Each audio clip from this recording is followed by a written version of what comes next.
Leitura do livro Uma Questão de Honra, de Luciano Subirá. Capítulo 6. Título: Expressão de generosidade. O homem generoso imita a Deus, que dá a todos sem medidas. Charles Spurgeon.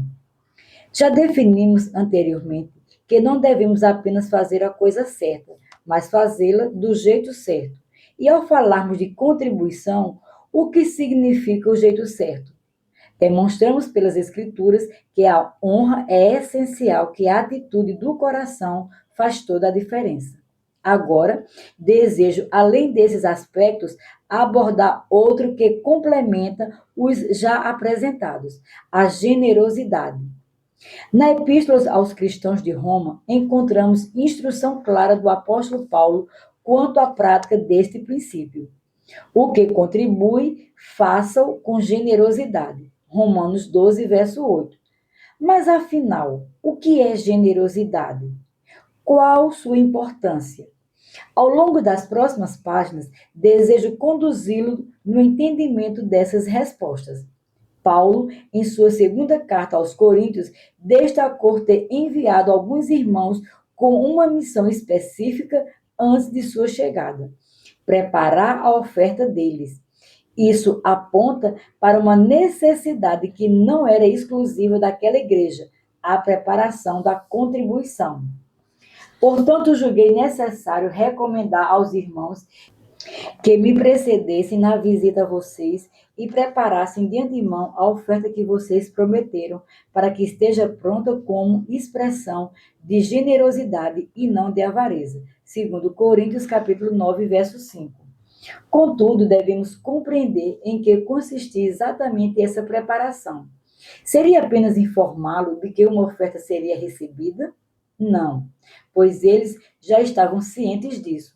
Seria então motivá-los a engajarem de forma mais profunda e garantir sua participação? Tampouco, pois Paulo registra que já haviam assumido o compromisso de ofertar. Eles cuidarão para que a oferta que vocês prometeram esteja pronta. Segundo Coríntios, capítulo 9, verso 5, na versão NVT. Logo, se já havia uma promessa de contribuição, eles tanto já sabiam da oferta, como também já estavam comprometidos com ela. Portanto, o que Paulo pretendia com a chegada antecipada daqueles irmãos? Ele não buscava apenas a execução do ato de dar, mas sim o espírito com que seria praticado. Como o apóstolo Paulo explica, o objetivo era que a oferta estivesse pronta com expressão de generosidade e não de avareza. O propósito era ajudar aqueles irmãos a expressarem generosidade quando doassem. O foco não estava no valor ofertado, mas na mensagem transmitida por meio daquela dádiva. Uma vez que Deus não está à procura de nossas dádivas, e sim da atitude correta com que contribuímos, é evidente que essa preparação tem tudo a ver com a maneira de fazer, e não meramente com o que seria feito. Nossas ofertas sempre expressam algo. Conforme a passagem em análise, a contribuição pode expressar tanto generosidade quanto avareza. Existe uma linguagem por trás de nossas ofertas. Sobre a oferta de Abel, a Escritura afirma: e por ela, estando ele morto, ainda fala. Hebreus 11, verso 4. O sacrifício de Abel falava e ainda fala. Logo, nossas ofertas também carregam uma mensagem diante de Deus. Tanto o sacrifício oferecido como a fé expressada por meio dele tinham uma mensagem. Falavam algo na ocasião em que se ofereceu algo a Deus e continuam falando ainda hoje. Há uma linguagem por trás de nossas ofertas. O valor de uma oferta, portanto, não reside no que é entregue, mas naquilo que ela expressa. Era exatamente essa a preocupação de Paulo ao enviar sua comitiva: ajudá-lo a oferecer com o espírito correto, expressando generosidade. É curioso observar que uma oferta pode expressar avareza, ainda que o ato de dar esteja presente. Sempre associei a avareza à indisposição de dar. enquanto entendia que a generosidade consistia em simplesmente dar. No entanto, Paulo demonstra que não basta ofertar. É possível doar e, mesmo assim, comunicar avareza. Portanto, não é o ato de doar que define a generosidade, mas a maneira como a entrega é realizada.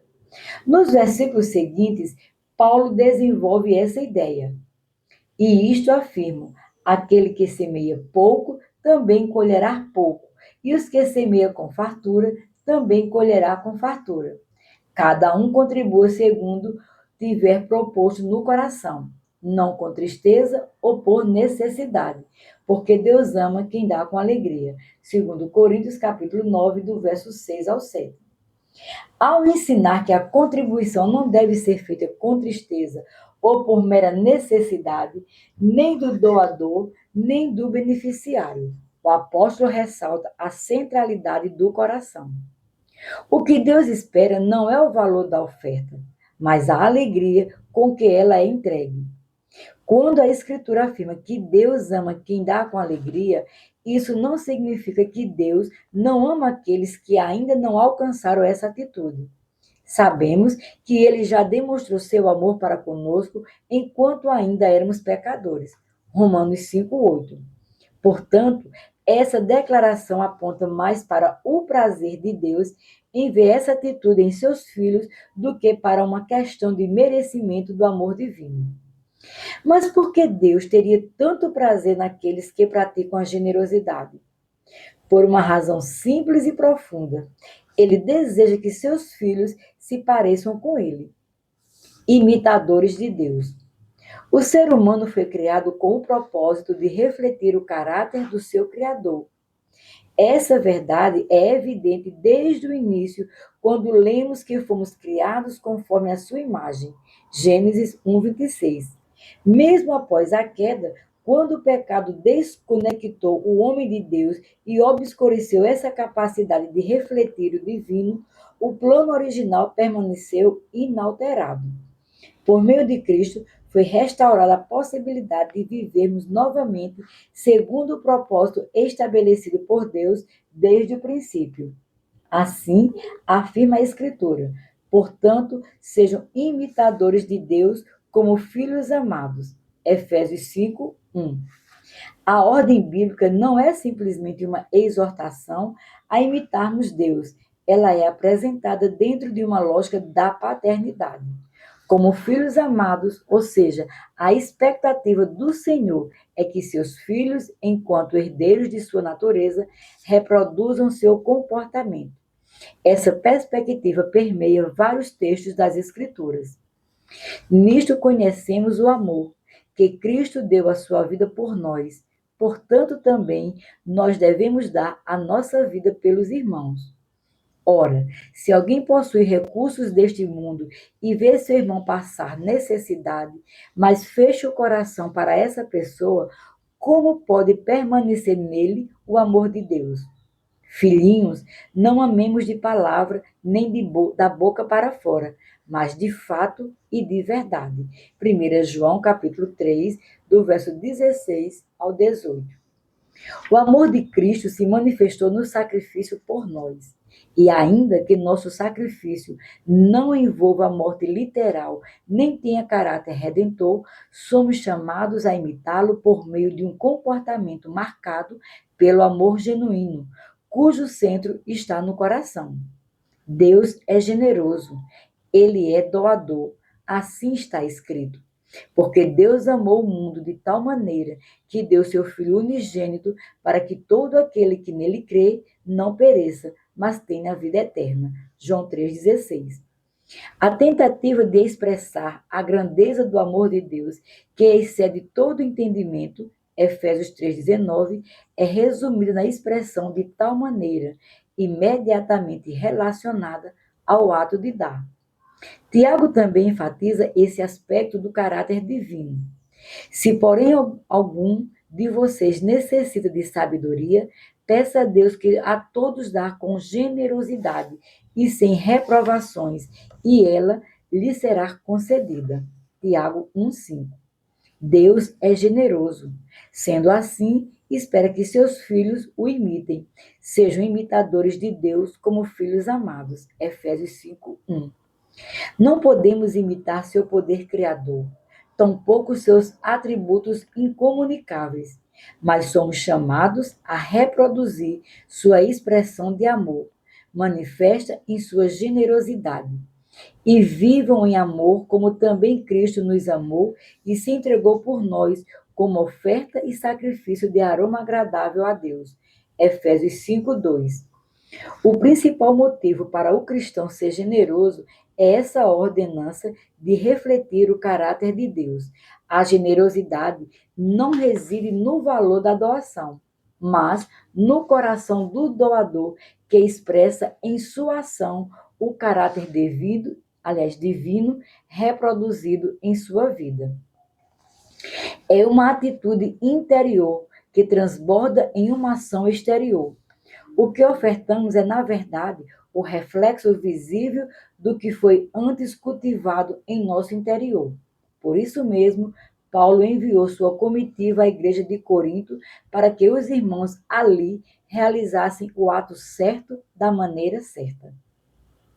O coração é o centro da questão. Por isso lemos que Deus ama aquele que dá com alegria e que ninguém deve contribuir com tristeza ou por mera obrigação. Segundo Coríntios capítulo 9, verso 7. É essa também a razão pela qual, no episódio envolvendo Ananias, a Escritura revela a disputa pelo seu coração entre Deus e o diabo. Atos 5:3. Como costuma afirmar, ninguém disputa o que não tem valor. Provavelmente jamais veremos duas pessoas brigando por um galho seco caído no chão. Disputas sempre envolvem aquilo a que atribuímos valor. Não podemos, portanto, minimizar a importância do coração humano e suas disposições no momento da contribuição. Há uma oração de Davi registrada de forma intencional nas Escrituras que sempre me chama a atenção. Antes de observá-la, é oportuno lembrar seu contexto. Ao final de sua vida, o rei Davi decidiu fazer uma grandiosa oferta para o templo que seu filho Salomão viria a edificar. E ainda porque amo o templo do meu Deus, o ouro e a prata particulares que tenho, dou para o templo de meu Deus, além de tudo o que preparei para o santuário. 1 Crônicas, capítulo 29, verso 3. Ainda que já houvesse abundante provisão, Davi manifesta seu amor ao ofertar de seus bens pessoais, não apenas do tesouro real. Em seguida, os líderes de Israel e depois todo o povo se uniram a ele nesse espírito voluntário. O povo se alegrou com tudo o que se fez voluntariamente, porque de coração íntegro fizeram ofertas voluntárias ao Senhor. Também o rei Davi se alegrou com grande júbilo. 1 Crônicas, capítulo 29, verso 9. Então Davi ora: Bem sei, meu Deus, que tu provas os corações e que te agradas da sinceridade. Eu também, na sinceridade de meu coração, dei voluntariamente todas estas coisas e acabo de ver com alegria que o teu povo, aqui reunido, te faz ofertas voluntariamente. Senhor Deus de nossos pais, Abraão, Isaque e Israel, conserva para sempre no coração do teu povo estas disposições e pensamentos. Firma o coração deles em ti. 1 Crônicas, capítulo 29, do verso 17 ao 18. O foco não recai sobre aquilo que foi ofertado, mas sobre o coração com que foi entregue.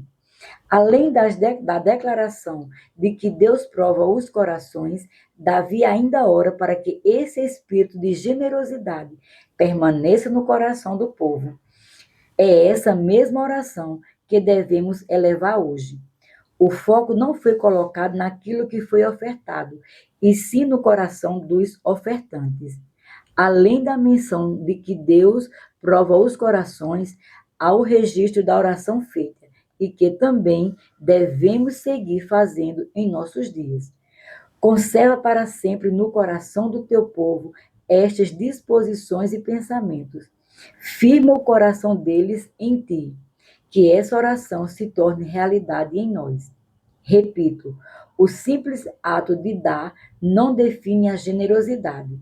É a maneira como fazemos que determina se expressamos avareza ou generosidade. Não devemos confundir o propósito com a consequência. O propósito da generosidade é reproduzir o caráter de Deus, imitá-lo, representá-lo e revelá-lo na terra. As bênçãos resultantes da generosidade são apenas consequência, jamais o propósito. Infelizmente, muitos enfatizam a generosidade como meio de alcançar bênçãos materiais, confundindo o que é resultado com aquilo que deveria ser a verdadeira motivação. Assim, comprometem o próprio coração e são muitas vezes privados das bênçãos que o Senhor de fato prometeu. Com a ordem correta de propósito e consequência estabelecida, podemos agora prosseguir para as bênçãos prometidas aos generosos.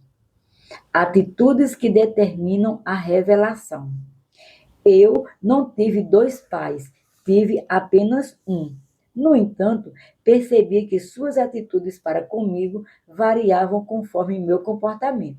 Por exemplo, nunca fui repreendido por tirar boas notas na escola. Ao contrário, isso o fazia sorrir de orgulho. Porém, quando algum vizinho lhe relatava algo errado que eu havia feito, não havia sorriso, apenas disciplina. Logo compreendi que meu pai era tanto bondoso quanto severo, e que qual dessas facetas eu experimentaria dependia diretamente da minha conduta. Não se tratava de dois pais distintos, mas de duas expressões diferentes do mesmo pai, moldadas pelas minhas atitudes. Da mesma forma, podemos afirmar que nossas atitudes determinam a revelação que teremos de Deus. Certa ocasião, presenciei uma discussão teológica entre dois membros da igreja que eu pastoreava. O primeiro defendia a bondade de Deus, o segundo, a sua severidade.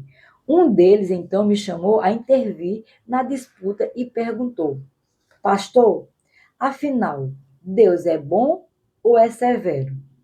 Respondi que daria duas respostas em dois momentos. A primeira disse: é que ele não é um ou outro, bondoso ou severo, mas sim ambos. A Escritura menciona a bondade e a severidade de Deus no mesmo versículo. Considere, pois, a bondade e a severidade de Deus. Romanos 11, verso 22, parte A.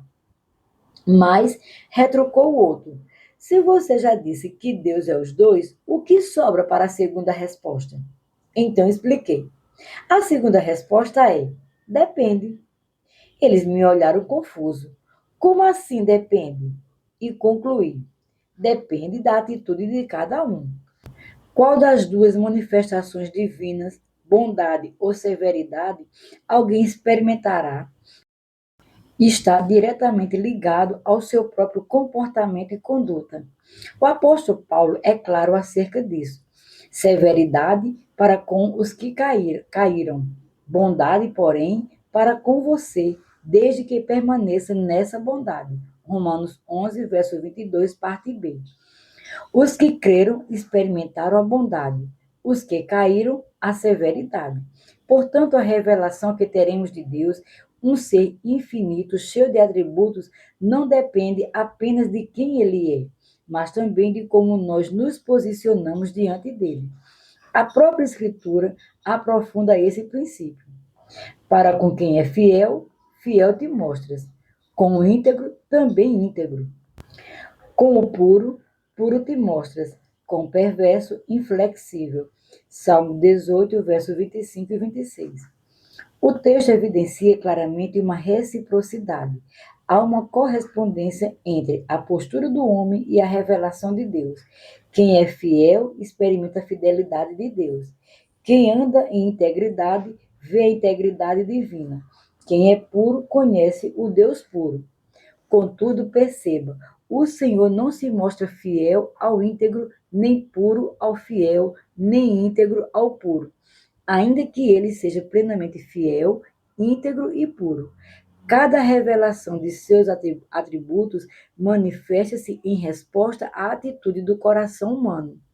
Já para o perverso, Deus não manifesta perversidade, pois tal atributo não existe em seu caráter. A Escritura afirma apenas que ele se mostra inflexível, ou, conforme a tradução brasileira, com o perverso te mostrarás contrário. Generosidade.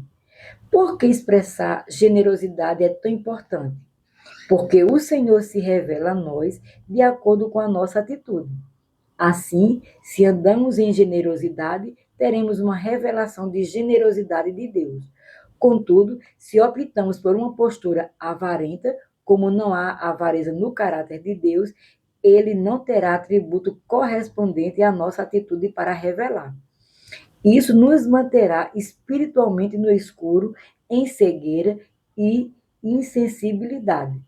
Vamos considerar melhor essas duas questões. Primeiro, com a generosidade conduz à revelação da generosidade de Deus. Depois, como a avareza cega o entendimento quanto à generosidade divina. Quem foi o primeiro nas Escrituras a ter a revelação de Deus como Jeová Jireh? O Senhor provedor. Foi o patriarca Abraão. Gênesis capítulo 22, verso 14. E quando aconteceu isso? Quando ele se dispôs a entregar ao Senhor o que tinha de mais precioso, Isaque, o filho da promessa. Não creio que tenha sido mera coincidência Abraão ter recebido a revelação de Jeová Jireh justamente ao entregar seu filho. Nas palavras do próprio Jesus, o patriarca teve naquela ocasião uma revelação messiânica. Abraão, o pai de vocês, alegrou-se por ver o meu dia, e ele viu esse dia e ficou alegre. João 8,56. De que dia Jesus falava? Quando Abraão viu o dia de Cristo. Enquanto subiam o Monte Moriá, o jovem Isaque quebrou o silêncio e perguntou: Meu pai, eis o fogo e a lenha, mas onde está o cordeiro para o holocausto? Gênesis capítulo 22, verso 7. Ao que Abraão respondeu: Deus proverá para si o cordeiro para o holocausto, meu filho. Gênesis 22, verso 8. Quem sobe para um sacrifício e não leva o cordeiro? É natural o questionamento do menino, ainda sem saber que ele próprio seria o sacrifício. Entretanto, a resposta de Abraão, que pode parecer apenas uma forma de evitar a explicação completa, é classificada por Jesus como uma revelação profética. Abraão, ao falar da provisão divina, viu pela fé o sacrifício substitutivo do Cordeiro de Deus, Cristo, oferecido desde antes a fundação do mundo. 1 Pedro, capítulo 1, verso 20. Ou seja, o patriarca não se referiu apenas ao substituto de Isaque, um cordeiro literal, e sim a Cristo, que seria o substituto de cada ser humano, que, à semelhança de Isaque, também estava condenado à morte. Como Abraão enxergou aquilo que o apóstolo Paulo denominaria de mistério outrora oculto? Não havia até então profecias claras sobre o Messias e sua obra redentora. Mesmo após o aumento das profecias messiânicas, muitos não conseguiam discerni-las. Porém, quando Abraão dispôs-se a entregar seu filho, seus olhos espirituais foram abertos para contemplar a maior expressão da generosidade de Deus, o Pai entregando seu próprio filho por nós. Portanto, a atitude de generosidade de Abraão o conduziu à revelação da generosidade de Deus. E, semelhantemente, quando decidimos andar em generosidade, somos conduzidos a um nível mais profundo de revelação da generosidade divina. As bênçãos de Deus não são apenas uma resposta automática ao ato de dar. Elas são fruto do processo de generosidade que, ao ser ativado, abre nossos olhos espirituais, fortalece nossa fé e libera as intervenções sobrenaturais de provisão em nossa vida. Em outras palavras, a generosidade não nos conduz apenas a um resultado, mas a um processo. E o processo, então, nos leva aos resultados. Resultados esses que só podem ser corretamente compreendidos quando discernimos o propósito por trás de tudo isso. Tema que abordarei adiante ao final deste capítulo. Jesus declarou: Dai e dar-se-vos-á. Boa medida, recalcada, sacudida, transbordante, generosamente vos darão. Porque com a medida com que tiverdes medidos, vos medirão também. Lucas capítulo 6, verso 38. Cristo apresenta aqui um princípio espiritual. Com a medida com que medimos, seremos medidos. A promessa de retorno generoso só pode ser cumprida se antes disso houver generosidade em nossa entrega. A recompensa não está apenas vinculada ao ato de dar, mas à disposição interior que o acompanha.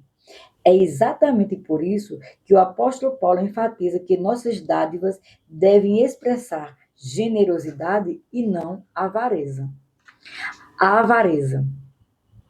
A avareza, diferentemente da generosidade, impede-nos de receber a revelação da provisão divina. Como vimos antes, a revelação de Deus é proporcional à nossa atitude. Há uma lei de reciprocidade espiritual em operação. Ao fiel, Deus se mostra fiel.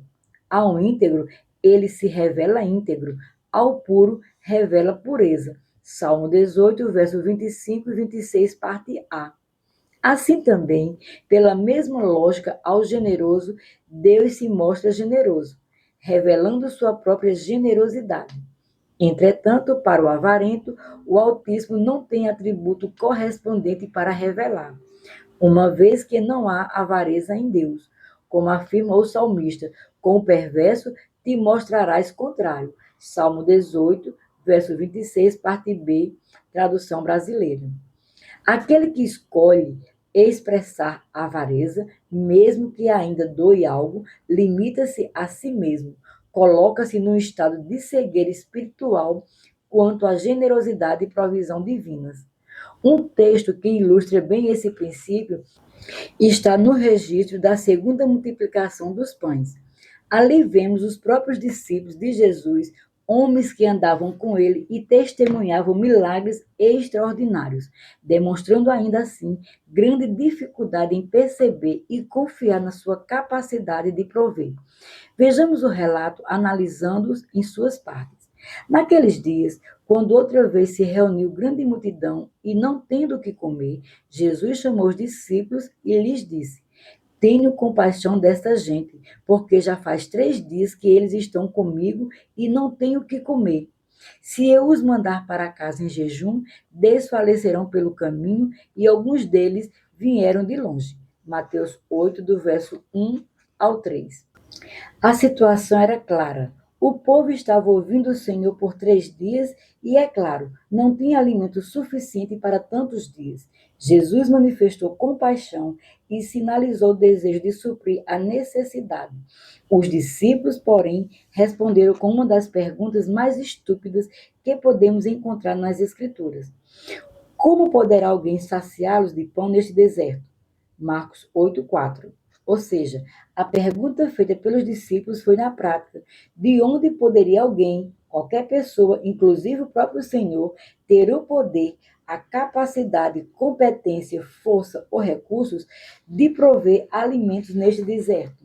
Honestamente, colocando-me no lugar de Jesus, ouvir isso de seus discípulos soaria quase como um insulto. Se jamais tivessem presenciado um milagre de provisão, ainda seria compreensível uma dúvida dessas, fruto de pura ignorância. Mas o fato é que eles já haviam presenciado o milagre da primeira multiplicação dos pães, Marcos 6, do verso 35 ao 44. Como, depois de tal experiência, podiam questionar a possibilidade de haver provisão? Imagino que o desejo do coração de Jesus fosse que eles tivessem dito algo como: Senhor, repita aquele milagre da multiplicação, ou ainda, De fato, nenhuma pessoa poderia resolver o problema da falta de alimentos aqui, mas o Senhor pode. Em vez disso, mostraram-se completamente cegos diante da fonte divina de provisão que estava ali encarnada diante deles. A pergunta que surge com naturalidade é: por que estavam incapazes de enxergar Jesus como provedor? Entendo que os detalhes do episódio registrado no texto sagrado apontam de forma direta para o princípio que estamos desenvolvendo neste capítulo. Logo após o questionamento dos discípulos acerca de como poderia alguém fartar aquela multidão, Cristo lhes indagou acerca da quantidade de pães. Então, Jesus perguntou: quantos pães vocês têm? Eles responderam: 7. Marcos 8:5. Não creio que os discípulos, que não estavam esperando nenhuma intervenção de Jesus, tivessem se adiantado a ponto de já terem feito um levantamento detalhado da quantidade de pães. Penso que precisariam averiguar, consultando a multidão da mesma forma como havia ocorrido na primeira multiplicação de pães e peixes. E Jesus lhes disse: quantos pães vocês têm? Tratem de descobrir. Eles foram se informar e responderam: 5 pães e 2 peixes. Marcos 6:38. Na segunda multiplicação, no entanto, o relatório foi de 7 pães. Então, Cristo operou o milagre e alimentou novamente a multidão. O relato bíblico descreve: então, mandou o povo assentar-se no chão, e pegando os 7 pães, partiu-os após ter dado graças e os deu aos seus discípulos para que estes os distribuíssem, repartindo entre o povo. Tinham também alguns peixinhos, e abençoando-os, mandou que estes igualmente fossem distribuídos. Comeram e se fartaram, e dos pedaços restantes recolheram 7 cestos. Eram cerca de 4.000 homens. Então Jesus os despediu. Marcos 8, versos 6 ao 9. Em seguida, Jesus entrou no barco com seus discípulos. Logo a seguir, tendo entrado no barco juntamente com seus discípulos, foi para a região de Dalmanuta. Marcos 8:10. Ali, porém, não foi bem recebido. Diante da incredulidade dos fariseus, Jesus desabafou com um gemido e, após repreendê-los, retornou ao barco. Os fariseus chegaram e começaram a discutir com Jesus. E tendo-os, pediram-lhe um sinal vindo do céu.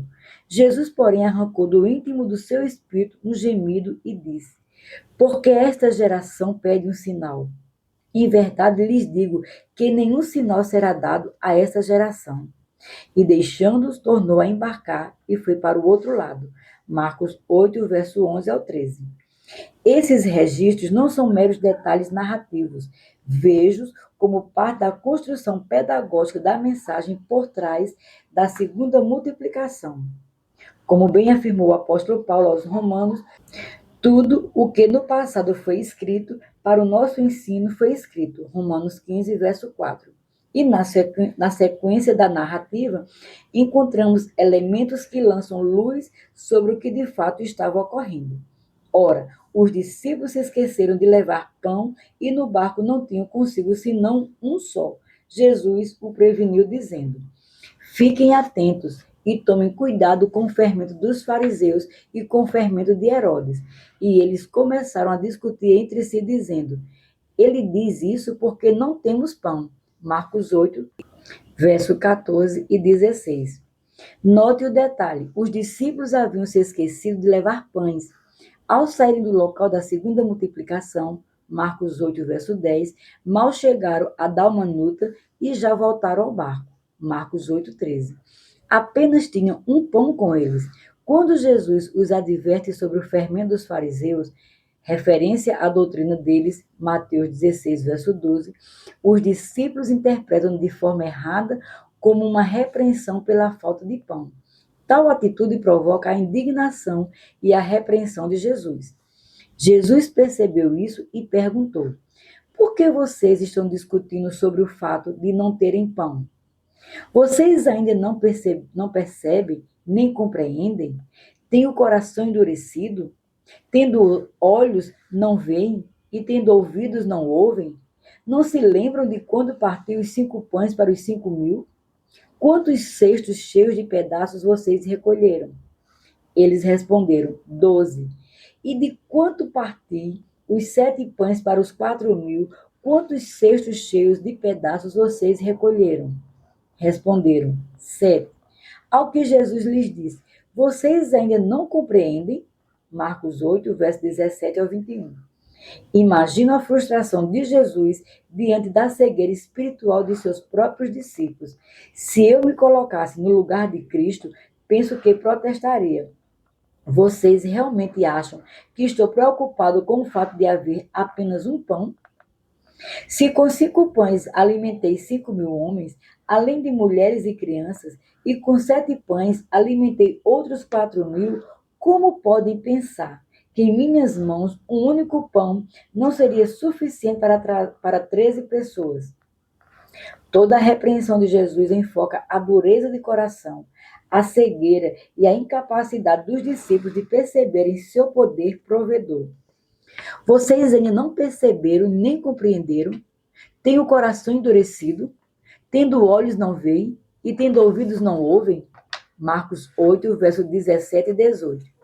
E ainda conclui com a pergunta: vocês ainda não compreendem? Marcos 8, 21. Permita-me explicar o que penso ser a razão de tamanha cegueira dos discípulos diante da fonte divina de provisão encarnada entre eles. Quando foram questionados sobre a quantidade de pães, os discípulos realizaram um levantamento junto à multidão e, ao final, informaram que havia 7 pães. No entanto, havia, na verdade, 8 pães. Marcos registra esse detalhe. Ora, os discípulos se esqueceram de levar pão, e no barco não tinham consigo senão um só. Marcos 8,14. Se eles não trouxeram pão para a viagem e ainda assim havia um pão já presente no barco, é evidente que esse pão estava ali no momento da contagem inicial dos pães. O fato é que os discípulos não incluíram o próprio pão na contagem. Recolheram os pães da multidão, mas retiveram o que era deles. E é improvável, se não impossível, que nenhum deles, nem mesmo aquele que havia deixado o pão no barco, desconhecesse a sua existência. Ainda assim, optaram por não entregar a Jesus junto aos demais. Isso é avareza. E ao contrário da generosidade, que conduz à revelação da generosidade e da provisão divina. A avareza nos coloca em oposição a Deus e nos mergulha na cegueira espiritual, impedindo-nos de perceber a manifestação da sua provisão. Porque Cristo afirmou que não percebiam nem compreendiam, porque declarou que seus corações estavam endurecidos. Porque disse que tinham olhos, mas não viam, ouvidos, mas não ouviam. O próprio texto nos dá a sequência de explicação. Não se lembram de quando partiu os 5 pães para os 5.000? Quantos cestos cheios de pedaços vocês recolheram? Eles responderam, 12. E de quanto partiu os 7 pães para os 4.000? Quantos cestos cheios de pedaços vocês recolheram? Responderam, 7. Ao que Jesus lhes disse, vocês ainda não compreendem? Marcos 8, verso 18, parte B, até o 21. Jesus os faz recordar o resultado da primeira multiplicação. 12 cestos cheios foram recolhidos após o milagre, ou seja, depois de toda a multidão saciada, a sobra foi maior do que a quantidade inicial de pães, sinalizando claramente a generosidade divina. Cada um dos 12 apóstolos que distribuiu os alimentos retornou com seu cesto cheio. Contudo, na segunda multiplicação, embora o número dos apóstolos fosse o mesmo, apenas 7 cestos cheios foram recolhidos. Essa mudança não é um dado aleatório. A diferença de 5 cestos a menos revela algo importante, especialmente considerando a pergunta final de Jesus. Vocês ainda não compreendem? 5 dos 12 apóstolos não voltaram com cestos cheios. Isso me leva a refletir. E ressalto que não apresento isso como doutrina inquestionável, mas como uma ponderação. Talvez 5 dos 12 apóstolos tenham participado da conspiração do pão retido. A lição que extrai desse texto há muitos anos é clara. Se alguém não entrega seus recursos a Jesus, certamente isso não o impedirá de alimentar a multidão e realizar sua obra. O Senhor continuará suprindo e cumprindo seus propósitos. No entanto, quem retém para si o que poderia ter entregado, priva-se de participar da multiplicação e de carregar os cestos cheios no final. Trata-se de uma lei espiritual. Assim como a reciprocidade na revelação de Deus, segundo nossas atitudes, expressar a generosidade nos conduz à revelação da generosidade divina. Por outro lado, expressar a avareza nos manterá em cegueira espiritual e endurecimento de coração, sem qualquer revelação. O propósito da generosidade. Enfatizei desde o princípio a razão de sermos generosos. Agir como imitadores de Deus, refletindo seu caráter generoso. Abordei também como nossas atitudes determinam a revelação divina que teremos, e nesse caminho mostrei que escolher andar em generosidade nos leva a uma revelação progressiva da generosidade do Senhor, a qual nos conduz às manifestações sobrenaturais de provisão e prosperidade. Sim, a generosidade conduz à prosperidade. Muitos imaginam que o generoso só pode agir assim porque já possui recursos abundantes, tornando sua generosidade consequência da prosperidade. Mas a ordem de causa e consequência é inversa. É porque escolhemos ser generosos que prosperamos. A quem dá liberalmente, ainda se lhe acrescenta mais e mais. Ao que retém, mais do que é justo, ser-lhe-á em pura perda. A alma generosa prosperará, e quem dar a beber será desendentado. Provérbios 11, versos 24 e 25. O resultado da liberalidade é evidente. A quem dá liberalmente, ainda se lhe acrescenta mais e mais. O texto é claro.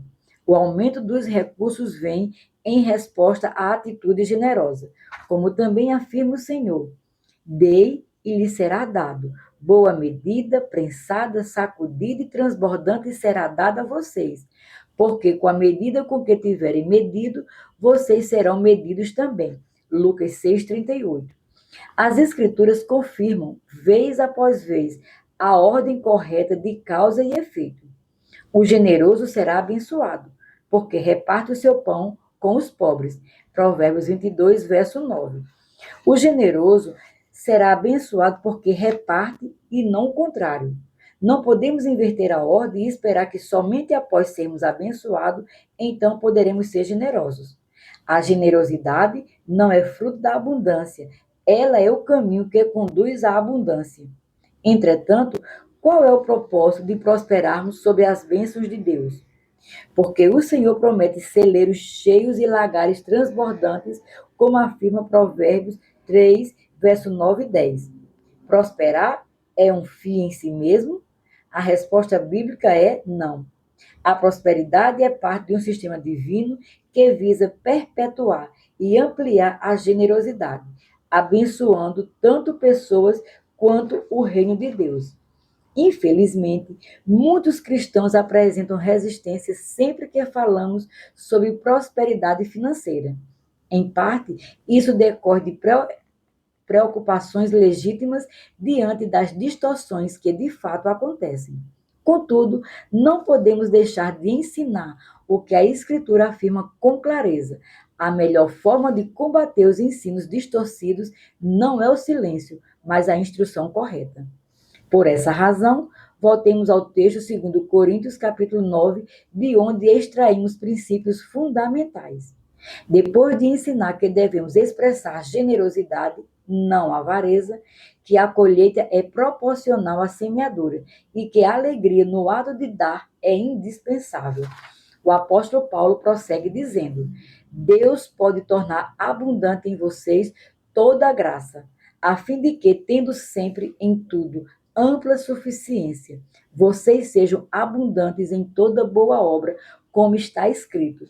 Distribuiu, deu aos pobres, a sua justiça permanece para sempre. E Deus, que dá semente ao que semeia e pão para alimento, também suprirá e aumentará as sementes e multiplicará os frutos da justiça de vocês.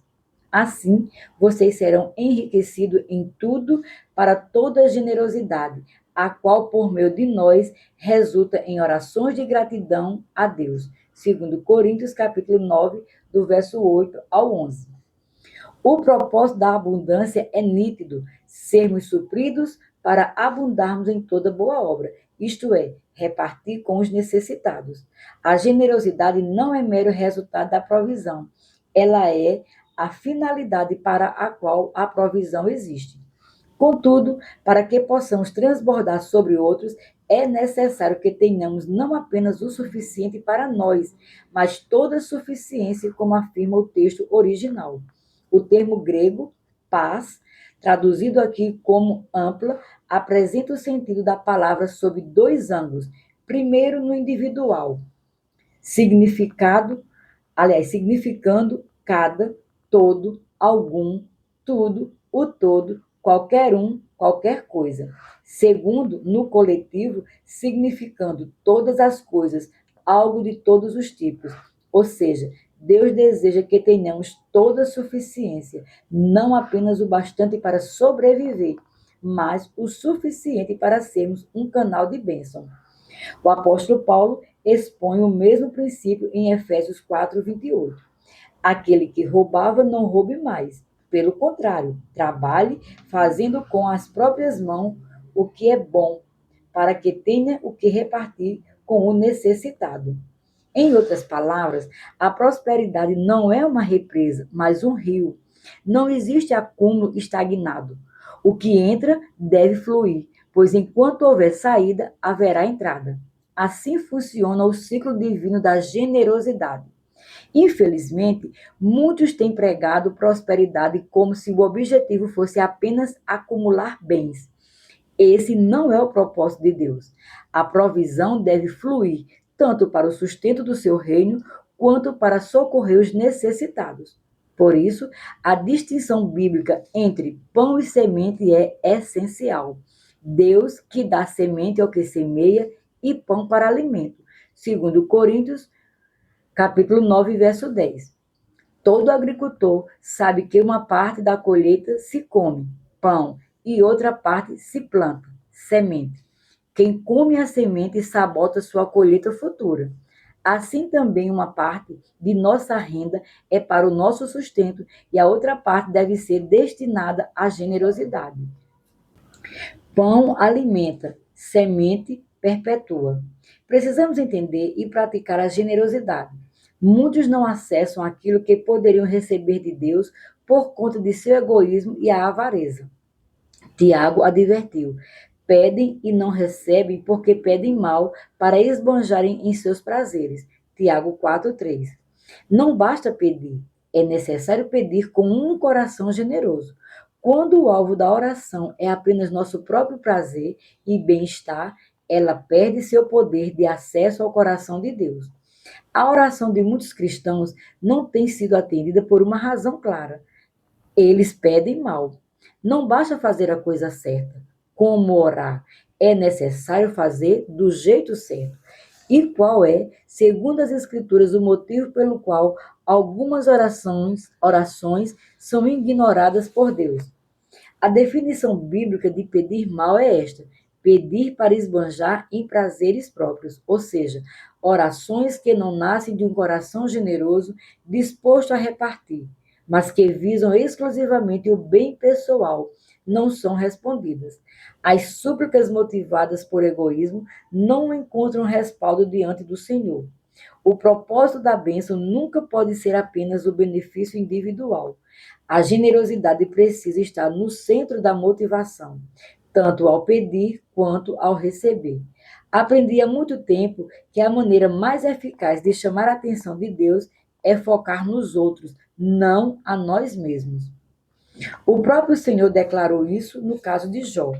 O Senhor restaurou a sorte de Jó quando este orou pelos seus inimigos. Jó 42, verso 10. A mesma lição pode ser encontrada nas palavras do anjo que apareceu a Cornélio. Um dia, por volta das 3 horas da tarde, durante uma visão, esse homem viu claramente um anjo de Deus que se aproximou-se dele e disse: Cornélio. Este, fixando nele os olhos e possuído de temor, perguntou: O que é, Senhor? E o anjo lhe disse: As suas orações e as suas esmolas subiram para a memória diante de Deus. Atos 10, verso 3 e 4. O ser celestial assegurou que as esmolas de Cornélio, sua generosidade para com os necessitados, subiram para a memória diante de Deus, ou seja, chamaram a atenção de Deus e abriram-lhe as portas de uma nova dimensão espiritual. Escolha a generosidade. Exercite-se nela, aperfeiçoe a continuidade e comprove em sua própria vida a realidade desses princípios divinos. Capítulo 7. Título: Integridade nas finanças. Cuide bem da sua integridade e Deus cuidará da sua prosperidade. Charles Spurgeon. Antes de ingressar no ministério em tempo integral, trabalhei em um banco. Era comum ouvir alguns gerentes instruindo-nos a mentir, dizendo que não estavam na agência quando clientes ligavam. Nunca aceitei fazer isso. Sempre deixava claro, ou eles atendiam o telefone ou eu informaria a verdade. Logo nas primeiras vezes que tomei essa postura, o gerente principal ameaçou me demitir. Pedi-lhe desculpas por dar a impressão de que queria prejudicá-lo, mas expliquei minhas razões. Disse-lhe ainda que se me despedisse por me recusar a mentir, faria questão de que ele registrasse formalmente que o motivo da minha demissão seria esse: honestidade e recusa à mentira. Não fui demitido. Com o tempo, todos os gerentes daquela agência reconheceram que eu não mentiria por eles em hipótese alguma. Embora tenha sido difícil no início, eles passaram a respeitar minha decisão de manter a integridade e, se não o fizessem, eu deixaria o emprego para honrar o Senhor. Deus deseja ser honrado não apenas por meio de nossos dízimos e ofertas, mas em tudo o que fazemos com nossos bens e recursos. A integridade e a honestidade são expressões de honra ao Senhor, valores complementares, não concorrentes à generosidade. Nosso testemunho e nossa conduta influenciam fortemente a forma como os outros, sobretudo os não crentes, percebem nossa fé. Por isso, é essencial cultivarmos uma boa administração, integridade e responsabilidade para com as dívidas. Contudo, nem todos os que tropeçam financeiramente o fazem por maldade. Muitos são vítimas de desorganização, incapazes de controlar seus gastos, vivem de empréstimos, cheque especial e cartões de créditos, acumulando dívidas e pagando altos juros. Após décadas pastoreando, posso afirmar que é comum ver famílias perderem casas e outros bens por não conseguirem honrar compromissos assumidos.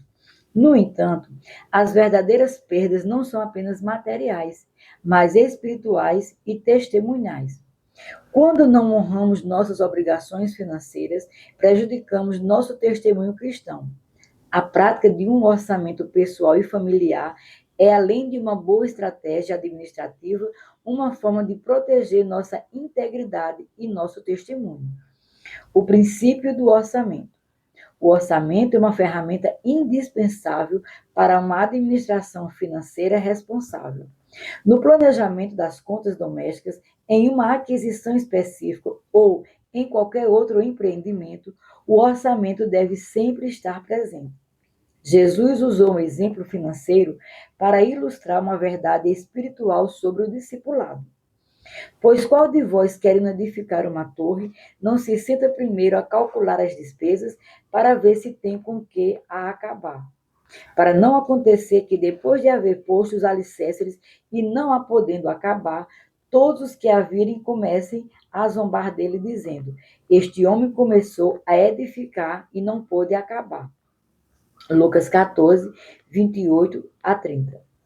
Jesus considerou natural e lógico o ato de calcular previamente o custo de um empreendimento.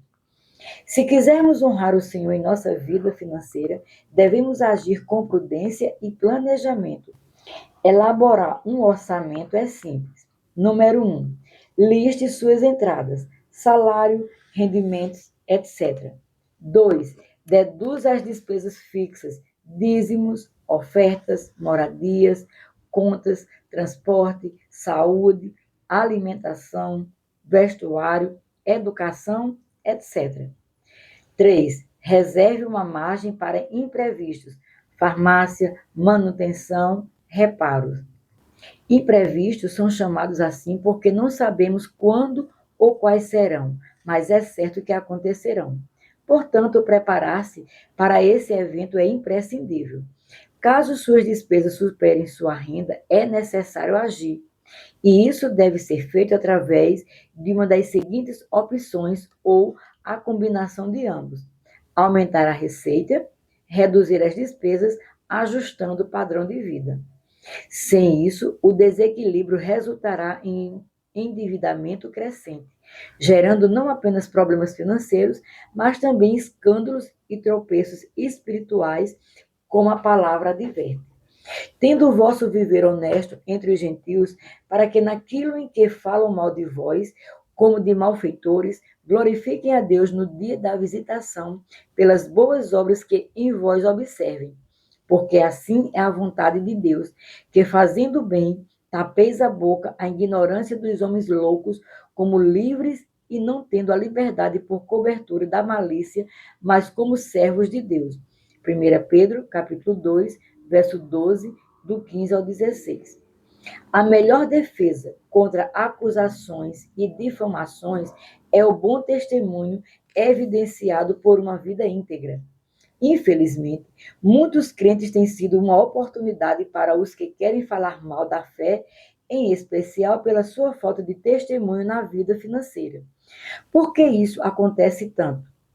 Como pastor, há mais de 3 décadas, tenho percebido em muitas e muitas horas de aconselhamento com pessoas com a vida financeira arrebentada, que na maioria das vezes a intenção não é lesar ninguém através da inadimplência ou calote, mas o que acontece se origina da pura falta de controle. Esse tipo de mau testemunho acontece não só por dolo e maldade, mas também porque não temos o hábito de trabalhar com orçamentos, ocasionando um descontrole, o qual, por sua vez, gera dívidas maiores que os ganhos. E com os juros aumentando o rombo, leva à bancarrota. E isso não remove a culpa nem o mau testemunho, só desgasta o que pensamos sobre as intenções da pessoa. Muitas pessoas, no entanto, dizem-se cristãs, mas não têm escrúpulo algum. São maldosas e ganham dinheiro com lucros desonestos, mentiras, roubos, sonegações de impostos e outras quebras de princípios. Vivendo dessa forma, não serão os dízimos e as ofertas entregues na igreja que as colocarão na posição de estarem honrando o Senhor com seus bens. O que essas pessoas fazem em sua vida financeira contradiz e anula qualquer prática de honra financeira que queiram dar ao Senhor nos cultos. É hora de mudarmos a nossa atitude se desejamos que o Senhor nos honre em nossas finanças. Preservando o testemunho. Tudo o que fazemos deve promover glória a Deus, até mesmo o que comemos ou bebemos. 1 Coríntios 10, 31. Portanto, não podemos presumir que questões da vida natural não se relacionam com a vida espiritual. Somos chamados para glorificar a Deus por meio da nossa conduta e das nossas obras. Assim, brilhe também a luz de vocês diante dos outros, para que vejam as boas obras que vocês fazem e glorifiquem o Pai de vocês que está nos céus. Mateus capítulo 5, verso 16. Infelizmente, muitos fazem o oposto em sua vida financeira. As pessoas querem olhar para nós e testemunhar uma conduta diferente. Aprendi a enxergar isso de modo mais profundo através de uma experiência que emocionalmente foi muito dolorosa para mim. Em 2002, tomei a decisão de romper com tudo o que significasse algum comodismo no ministério e, ao seguir uma direção de Deus para essa nova fase, decidi começar tudo de novo. Mudamos-nos para uma nova cidade a fim de iniciar uma nova igreja e, a partir dela, várias outras. Ao fazê-lo, fui aconselhado a levar comigo uma equipe. Por isso, me permitiria estabelecer um novo trabalho sem impedir minhas viagens para ministrar em outras igrejas. Fomos em 6 famílias em tempo integral e nos lançamos numa série de projetos para que pudéssemos nos manter. Com muita fé e também sem poupar esforços no trabalho, vimos Deus nos abençoando e nos levando a muitas conquistas. Nossos registros acusaram um investimento de muitos milhares de reais só no período inicial de 1 ano e meio, no Ministério de Literatura, como também para suprirmos as necessidades da igreja e mantermos as famílias que nos acompanharam. Para isso, nós nos desfizemos de bens pessoais, trabalhamos arduamente, baixamos nosso padrão de vida e passamos por um tempo de aperto financeiro. Na hora de pagarmos as contas, tínhamos uma filosofia: os aluguéis e as contas pessoais na cidade eram prioridade e jamais poderia ser atrasado. Nossa preocupação era mantermos um bom testemunho.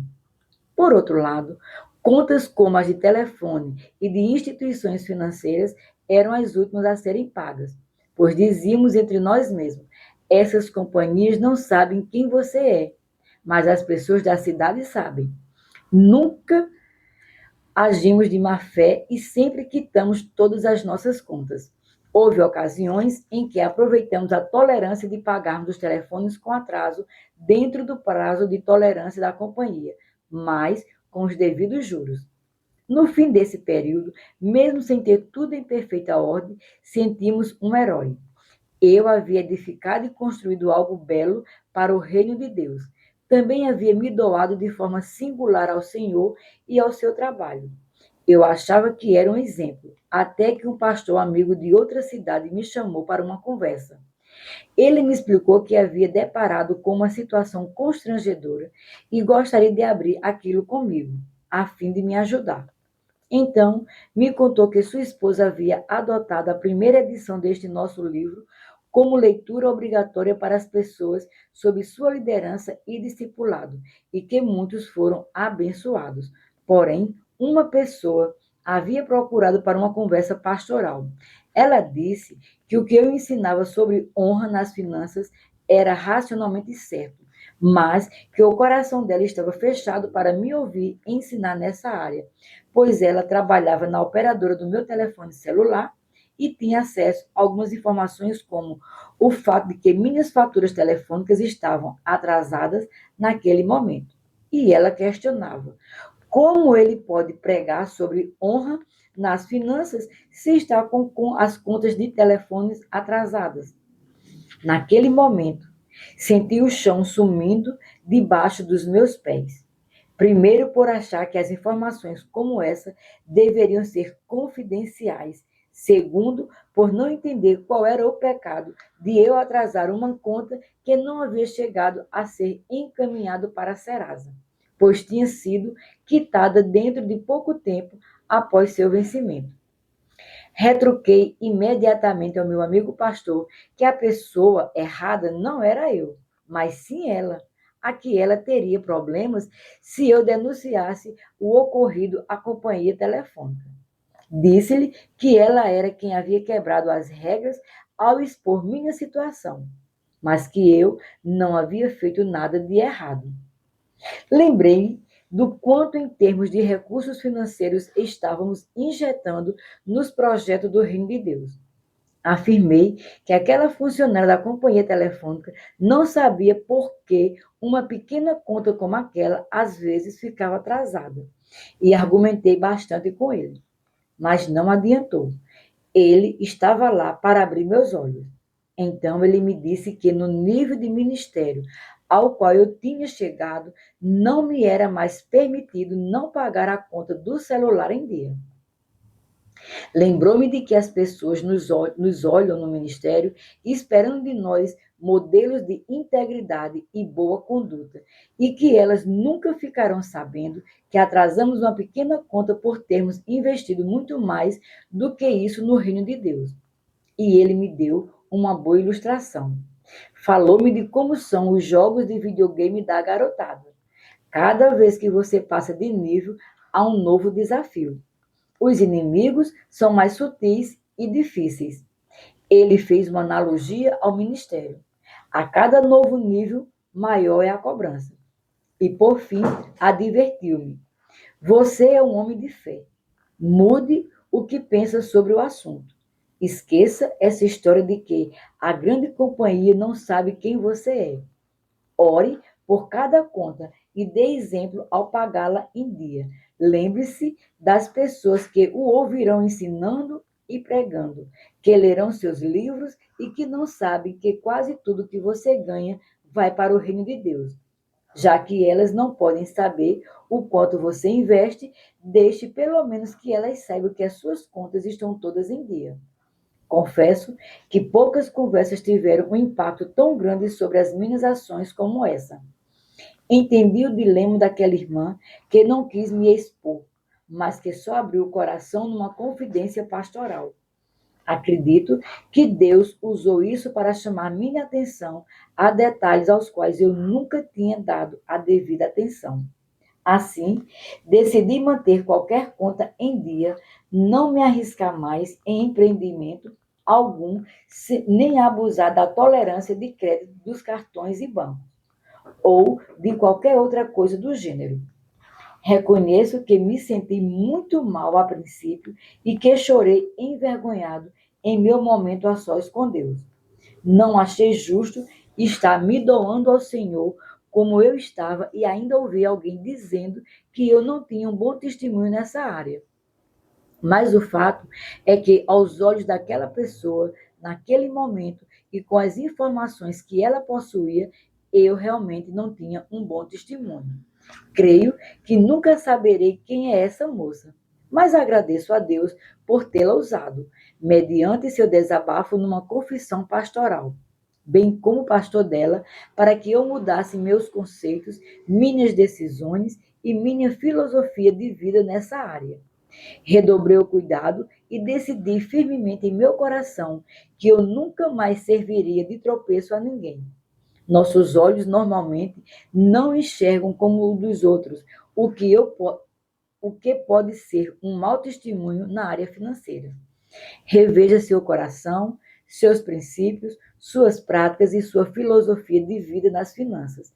E permita que essa esfera de sua vida também promova a glória de Deus. Um alerta sobre as dívidas. O que a Bíblia ensina acerca das dívidas? O compromisso financeiro não é apenas uma questão de contrato civil, o que já deveria ser visto como algo sério. Para o cristão, é também uma expressão de sua integridade diante de Deus e dos homens. O ímpio pede emprestado e não paga. O justo, porém, se compadece e dá. Salmo 37, verso 21. De um lado, o não pagamento de seus empréstimos é apresentado como um comportamento de um ímpio. De outro, o justo se compadece a ponto de dar, do que se presume que vá além de pagar suas dívidas. A instrução bíblica é clara. Não fiquem devendo nada a ninguém, exceto o amor de uns para com os outros, pois quem ama o próximo cumpre a lei. Romanos 13, 8.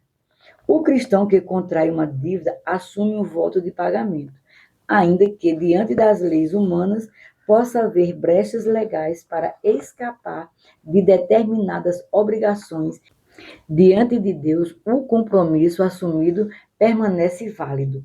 O ideal é não viver em dívida. No entanto, caso precise contrair um empréstimo, que o faça com responsabilidade e planejamento, de modo que suas palavras e seu testemunho permaneçam ilesos. A restrição bíblica sobre as dívidas não significa comprar somente à vista. Ela está relacionada em caso de empréstimos, financiamentos ou compras parceladas com não atraso os vencimentos. Embora meu conselho pessoal de ordem administrativa seja que se evite ao máximo esses compromissos. A quebra de compromissos financeiros pode desonrar não apenas o cristão enquanto indivíduo, mas também a fé que ele professa e a comunidade da qual faz parte. Por isso, zelo e cautela com o crédito o endividamento e o cumprimento pontual dos pagamentos devem ser valores inegociáveis para todo cristão. Algumas dívidas são fruto de imprevistos, como doenças, acidentes ou perdas inesperadas de emprego. Nesse caso, não devemos julgar ou condenar quem enfrenta dificuldades. Pelo contrário, devemos ajudá-los sempre que possível. Levem as cargas um dos outros e assim estarão cumprindo a lei de Cristo. Gálatas 6:2. Todavia, há casos em que a dívida resulta de falta de controle, ganância ou consumo irresponsável. Quando isso ocorre, o cristão precisa reconhecer seu erro, buscar orientação e tomar medidas corretivas com humildade e firmeza. O arrependimento tem que ser seguido de disposição de conserto. Já vimos que imprevistos só são assim denominados porque não se sabe o que ou quando vai acontecer. Mas é certo que eles ocorrerão e devemos nos antecipar a eles. Provérbios aponta para a formiga, que trabalha com antecedência e prudência, como um exemplo a ser seguido por nós. Provérbios 6, do verso 6 ao 8. O cristão deve administrar suas finanças com visão, planejamento, responsabilidade e precaução para eventuais contratempos. Nosso comportamento financeiro fala alto a respeito da nossa fé. Muitos crentes, embora assíduos na igreja e fervorosos em seu culto, acabam comprometendo seu testemunho por causa de maus hábitos financeiros. É lamentável quando o nome de Deus é desonrado por escândalos financeiros. A orientação de Paulo a Tito sobre a conduta correta dos cristãos tem um destaque objetivo, para que a palavra de Deus não seja difamada. Tito, capítulo 2, verso 5. Para que o adversário seja envergonhado, não tendo nada de mal a dizer a nosso respeito. Tito, capítulo 2, verso 8. E ainda, a fim de que, em todas as coisas, manifestem a beleza da doutrina de Deus, nosso Salvador. Tito, capítulo 2, verso 10. A Escritura é clara quanto à necessidade de irrepreensibilidade, especialmente entre líderes cristãos. Porque é indispensável que o bispo, por ser encarregado das coisas de Deus, seja irrepreensível. Tito, capítulo 1, verso 7. O bom testemunho é requerido, sobretudo, diante dos não crentes. É necessário também que ele tenha bom testemunho dos de fora. 1 Timóteo, capítulo 3, verso 6. Integridade financeira é uma extensão da integridade espiritual. Não há verdadeira santidade dissociada da retidão nas finanças. O modo como lidamos com as riquezas temporais revela nossa maturidade espiritual e define nossa capacidade de receber ou não maiores responsabilidades no reino. Princípio de integridade. Vivemos numa sociedade em que prosperar tornou-se sinônimo de lutar com habilidade nos negócios. No entanto, a ideia de competitividade no universo capitalista foi substituída por uma verdadeira guerra na qual vale tudo. Em nome da sobrevivência e como forte expressão de egoísmo, muitos alegam que aprenderam a conduzir seus negócios baseados na mentira, na desonestidade e em passar a perna nos outros, tornando o jogo cada vez mais duro e sem escrúpulos. Diante desse cenário, surge a pergunta: como deve ser a conduta do cristão na área financeira quando é tão difícil ser reduzido por esse sistema mundano que colide frontalmente com os valores bíblicos? Deus espera que não nos conformemos com este mundo, mas que sejamos transformados pela renovação da nossa mente. Romanos 12, 2. Precisamos deixar que os valores da palavra de Deus encham nosso coração a ponto de mudarmos por completo de atitude e pensamento. A Bíblia apresenta princípios de integridade que precisamos absorver e praticar. Quem, Senhor, habitará no teu tabernáculo? Quem há de morar no teu santo monte? O que vive com integridade e pratica a justiça, e de coração fala a verdade. O que não difama com sua língua, não faz mal ao próximo, nem lança injúria contra o seu vizinho. O que a seus olhos tem por desprezível ao réprobo, mas honra aos que temem ao Senhor. O que jura com dano próprio e não se retrata.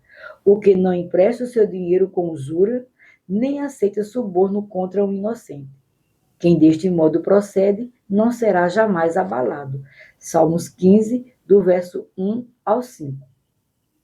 Não furtem, não mintam, nem usem de falsidade uns com os outros. Não oprima, nem roube o seu próximo. Que o pagamento do trabalhador diarista não fique com você até a manhã seguinte. Não seja injusto ao julgar uma causa, nem favorecendo o pobre, nem agradando o rico. Julgue o seu próximo com justiça. Levítico, capítulo 19, verso 11, 13 e 15. Não deve, portanto, haver lugar para a prática de roubos, furtos, desonestidade, mentira, manipulação, engano e qualquer outro desvio da verdade em nossa vida. A base de todo tratamento que dispensamos ao próximo deve ser a justiça e a integridade. Quem faz vista grossa para isso, querendo lucrar depressa, não conhece o que a palavra de Deus diz sobre o futuro do que são desonestos nos negócios. Como a perdiz que choca ovos que não pôs, assim aquele que ajunta riquezas, mas não retamente. No meio de seus dias as deixará, e no seu fim será insensato. Jeremias 17, verso 11. Queremos agora examinar um pouco mais o que as Sagradas Escrituras têm a dizer acerca dessas áreas em que tanto necessitamos de mudança e compreensão. Balança justa. Crescemos convivendo com a ideia e lentamente absorvendo-a de que o mundo é dos espertos e que a melhor forma de se ganhar dinheiro é tirando vantagem dos outros. Mas, ao edificarmos nosso negócio nessas bases, estamos trazendo sobre nós um princípio de maldição e não de bênção. A palavra do Senhor revela que devemos ser justos em nossos negócios. Uma conhecida e antiga prática de esperteza nos negócios era o uso de pesos falsos nas balanças para se vender menos por mais aos compradores. Eles usavam um outro peso diferente do padrão para lesar os compradores. Observe o que as Escrituras ensinam sobre isso. 2 pesos são coisas abomináveis ao Senhor, e a balança enganosa não é boa. Provérbios 20, versículo 23. Alguém que deseje honrar o Senhor em sua vida financeira não pode praticar em seus negócios o que o próprio Deus chama de abominação. Todo tipo de defraudação e engano é algo abominável ao Senhor. E isso não somente deixa de dar-lhe honra, mas também o desonra. Falar a verdade. Outro princípio errado e que, portanto, não permite a bênção decorrente da integridade na vida de alguém.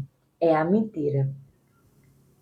A bênção divina está ligada à presença do próprio Deus e sua presença em nossa vida está condicionada à prática de determinados princípios como falar a verdade. Quem, Senhor, habitará no teu tabernáculo?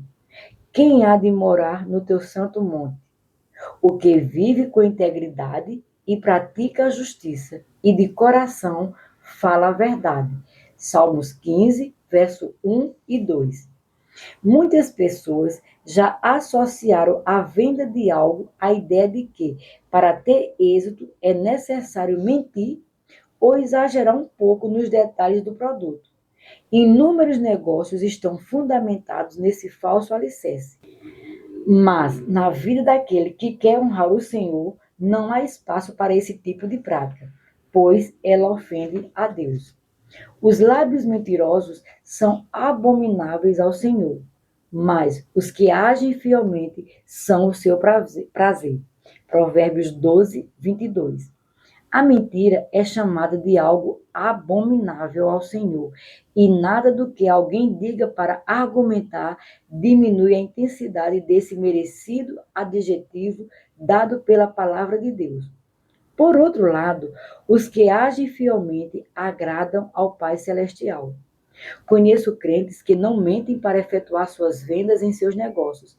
Mesmo assim, eles prosperam. Não pelo engano, mas com a bênção de Deus. Além disso, um dos motivos pelos quais eles possuem uma carteira de clientes fiéis se deve ao fato de que são dignos de confiança. A bênção começa nessas coisas pequenas aos nossos olhos, mas relevante aos olhos de Deus. Falar a verdade é um princípio de integridade que traz bênçãos sobre nossa vida. Precisamos crer nisso de coração e passar a viver segundo essa convicção. Cumprir a nossa palavra. Além da questão da mentira em si, há também o princípio de cumprirmos nossa palavra, ou de não quebrarmos nossas promessas. É lógico que a segunda não deixa de ser mentira, mas talvez a diferença seja medida pela desculpa que dão de que, na hora em que prometeram, não tinham a intenção de não cumprir. Como podemos crer nas promessas de Deus e tratá-las como imutáveis e irrevogáveis se criamos para nós mesmos uma espécie de relatividade em nossos conceitos de verdade e cumprimentos de promessas? Quando o diabo consegue fazer com que assimilemos essas práticas mundanas, além de nos roubar a bênção financeira, ele também consegue criar em nós uma imagem errada, que nos prejudica em nosso relacionamento com Deus. Entre os princípios de integridade abordados está o de jurarmos e não mudarmos, ainda que com dano próprio. Quem, Senhor, habitará no teu tabernáculo? Quem há de morar no teu santo monte? Os que juram com dano próprio e não se retratam. Salmos 15, verso 1, 4, parte B. Eu já fiz muitas promessas das quais me arrependi depois, mas aprendi a cumprir minha palavra. Nos negócios, devemos fazer o mesmo. Um cristão que quer honrar o Senhor não pode combinar uma coisa e depois fazer outra. Ele não pode simplesmente voltar atrás em sua palavra, como se não tivesse prometido nada. Essas atitudes podem até parecer que ajudam a gerar lucros, mas no fim sempre percebemos que lucrar com a falta da bênção divina não compensa. Há muitos crentes que são roubados pelo diabo em seus negócios porque abrem a porta da maldição pela sua falta de palavra, que é uma mentira. Para honrar o Senhor e sermos honrados por Ele, precisamos aprender a falar somente aquilo que cumpriremos.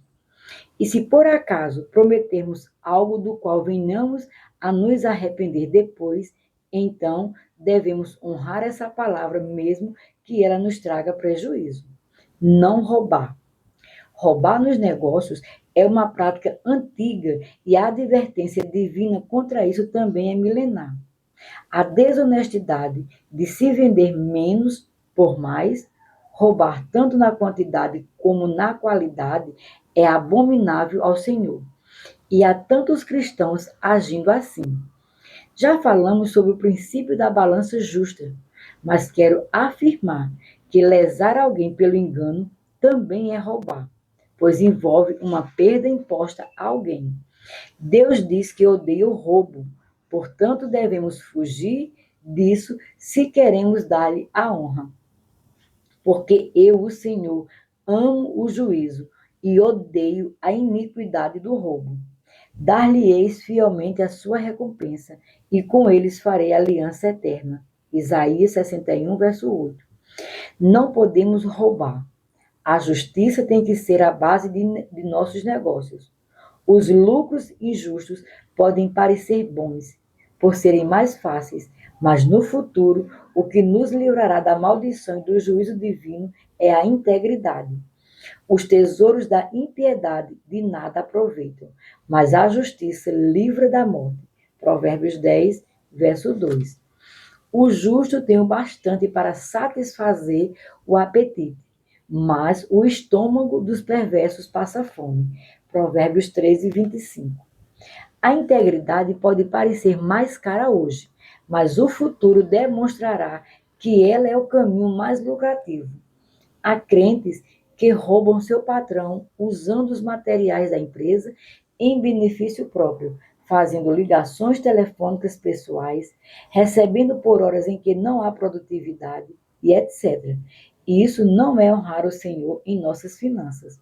E muitas vezes eles se justificam tentando negar que isso seja um roubo, mas toda apropriação indevida do que não nos pertence é roubo, e ponto final. O apóstolo Paulo precisou dar a seguinte instrução aos crentes da igreja de Éfeso: aquele que furtava, não furte mais. Efésios 4:28. Será que aqueles irmãos já não sabiam disso? A verdade, no entanto, é que muitas vezes roubamos sem admitir que se trata de roubo. Ainda assim, trata-se de pecado, e na qualidade de uma quebra de integridade, terá seu preço de ausência de bênção. Meu primeiro emprego foi como office boy numa repartição estadual. Certa vez, comentei com outro irmão mais maduro na fé que, embora o salário não fosse lá aquelas coisas, as regalias compensavam. Ao ser indagado sobre essas regalias, mencionei que tirávamos fotocópias de graça ali. E sem nenhuma preocupação em me agradar, esse irmão me chamou de ladrão e me deu o maior sermão. É lógico que ninguém gosta de levar bronca, mas não posso negar que o Senhor me convenceu de que o errado era eu. A partir daquele momento, parei de tirar as tais fotocópias e de usufruir daqueles benefícios. Examine a sua vida e, mesmo que você não seja uma pessoa de negócios, pergunte a si mesmo se você não tem roubado nada. Mais um lembrete: reter o dízimo também é roubar. Sonegar impostos também. Os patrões que lesam os funcionários em seus salários também estão roubando e terão perdas em vez de bênção por causa disso. Escutem agora, ricos, chorem e lamentem por causa das desgraças que virão sobre vocês. As suas riquezas apodrecerão, e as suas roupas foram comidas pelas traças. O seu ouro e a sua prata estão enferrujados, e essa ferrugem será testemunha contra vocês, e há de devorar como fogo o corpo de vocês. Nestes tempos do fim, vocês ajuntarão tesouros. Eis que o salário dos trabalhadores que fizeram a colheita nos campos de vocês e que foi retido com fraude está clamando. E o clamor dos que fizeram a colheita chegou aos ouvidos do Senhor dos Exércitos. Tiago 5, do 1 ao 4. Insisto em afirmar que só dizimar e ofertar na igreja não quer dizer que estamos dando honra ao Senhor. A forma como nos comportamos em relação ao uso do dinheiro e dos nossos bens, mordomia, revela se estamos de fato honrando ao Senhor ou não. Não dar nem aceitar subornos. O suborno é uma quebra da lei ou das regras estabelecidas mediante o pagamento ou recebimento de propinas. Alguém que deveria executar o que é justo e estabelecido se vende por dinheiro, e quem deveria ser punido pelo seu erro compra a sua impunidade ou facilitação.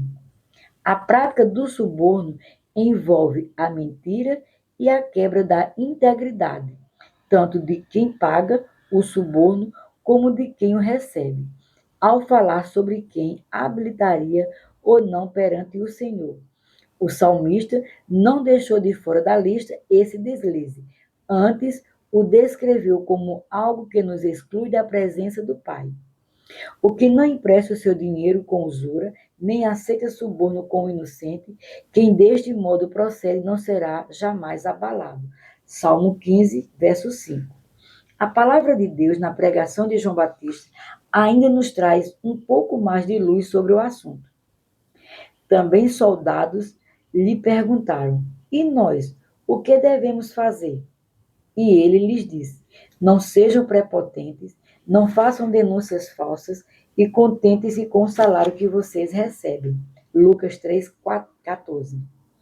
Ao dizer aos soldados que se contentassem com o salário recebido, João Batista estava lhe dizendo claramente que eles deveriam viver do seu salário e não se vender à ganância por meio de subornos.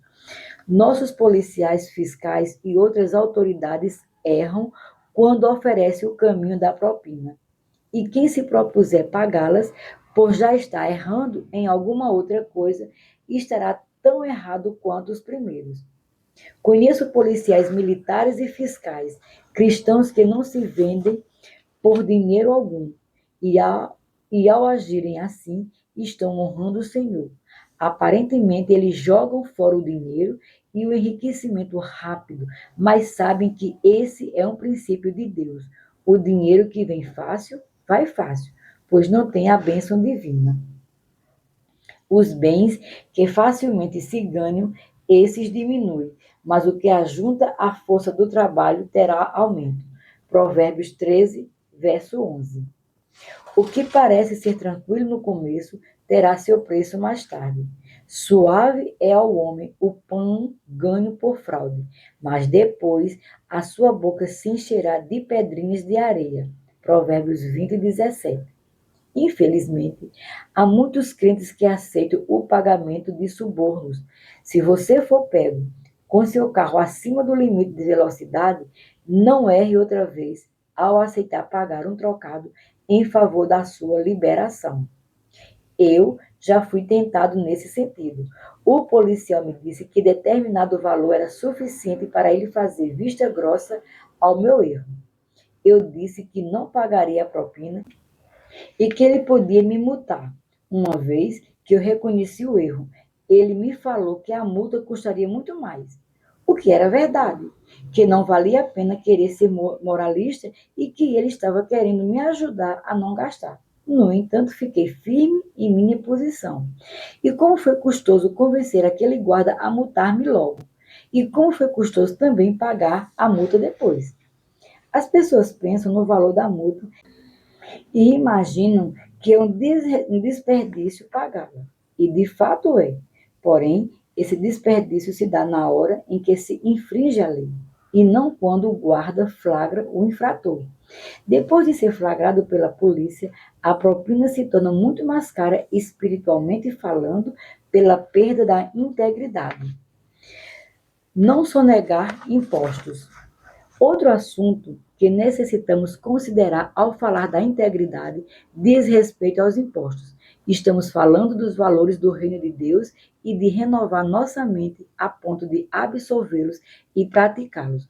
Portanto, vale questionar o que as Escrituras Sagradas dizem acerca do pagamento de impostos. Primeiramente, há de se reconhecer que se trata de uma ordem divina. Cristo foi claro acerca disso em seu ensino.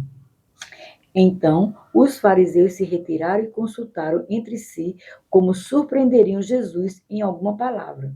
E enviaram-lhe discípulos juntamente com os herodianos para lhe dizer: Mestre, sabemos que o Senhor é verdadeiro e que ensina o caminho de Deus de acordo com a verdade, sem se importar com a opinião dos outros, porque não olha para a aparência das pessoas. Assim sendo, diga-nos o que o Senhor acha. É lícito pagar imposto a César ou não? Mas Jesus, percebendo a maldade deles, respondeu: Hipócritas, por que vocês estão me pondo à prova? Mostre-me a moeda do imposto. Trouxeram-lhe um denário e Jesus lhe perguntou: De quem é esta figura e esta inscrição? Eles responderam: De César. Então Jesus lhe disse: Deem, pois, a César o que é de César e a Deus o que é de Deus. Mateus 22, verso 19 ao 21. O cristão tem uma ordem, não uma sugestão, acerca de pagar os tributos, e deve fazer com a consciência correta. As autoridades civis são apresentadas na Bíblia como sendo ministros de Deus. É por isso também que vocês pagam impostos, porque as autoridades são ministros de Deus. Atendendo constantemente a este serviço, paguem a todos os que lhe é devido. A quem tributo, tributo. A quem imposto, imposto. A quem respeito, respeito. A quem honra, honra. Romanos 13, versos 6 e 7. Se agem com injustiça, responderão a Deus. Se não administram bem o dinheiro público, responderão àqueles que lhe designou a autoridade. Entretanto, o erro dos governantes não justifica o nosso. Quando pagamos tributos, nós o fazemos em primeiro lugar, para honrar a palavra de Deus. Por outro lado, quando sonegamos, estamos mentindo e agindo de forma desonesta. Isso desonra a Deus, pois, além de uma desobediência direta ao mandamento divino, também compromete o bom testemunho que se espera de nós, tendo conduta exemplar no meio dos gentios. 1 Pedro capítulo 2, verso 12. Muitos relativizam essa área de integridade e acabam negligenciando a honra devida ao Senhor. Honestamente, não há muito o que discutir sobre esse tópico. A interpretação é bem simples. A obediência ao mandamento é que pode ser, a princípio, indigesta. Mas à medida que nossa forma de pensar se alinha às Escrituras, passamos a nos alegrar por viver de forma correta em cada aspecto da vida financeira. Além de ser caminho de bênção, a manutenção da integridade também é uma forma de honrarmos o Senhor. Não é uma opção, e sim uma condição exigida por Deus.